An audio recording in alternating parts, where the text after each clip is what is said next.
How to learn online marketing, where to look for the best advice. If you need to know how to learn online marketing, then chances are that you've never created your own website. Or if you have, you probably haven't marketed it for actually making money online, you've just used it for personal or nonprofit purposes. Naturally, your first instinct when you try something new is to head over to Google and type in a search query about the subject. In this case, you probably typed in how to learn online marketing. The following pages likely drew up millions of search results.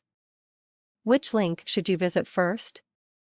Most people pick the first couple of results on the top of the page, see if they find what they were looking for, and then abandon the search.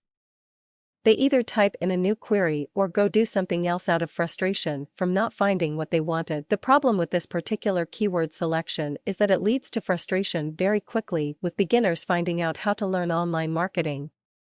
First off, there's too much information to ever sift through in 10 sittings, let alone just one.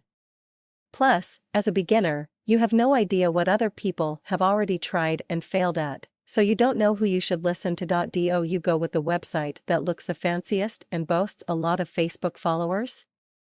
Or do you take advice from the slightly humbler guru offering free advice in return for an email address to add you to his list? That's what we're going to talk a little about right now. Where do you look for the best advice, exactly? Start with the following tips, and you'll find that looking for advice becomes a lot simpler. Point 1. Get off of any website that promises a method to make $1 million in any amount of time, be it a day, a week, a month, or a year. No one can promise you'll make that much money at anything, let alone put a time frame on it.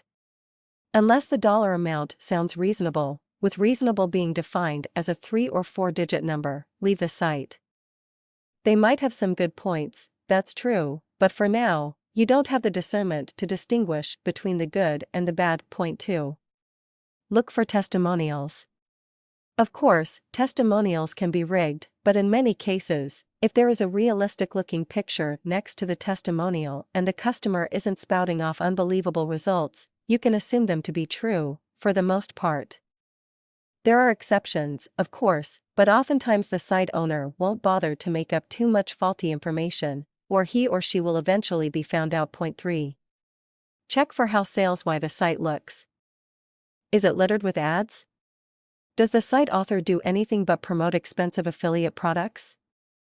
If the site tries to sell you in too many places, it doesn't mean the owner is a marketing genius, it means they're trying to fleece you for every penny you're worth. If you want to know how to learn online marketing, it's by staying clear of sites like these.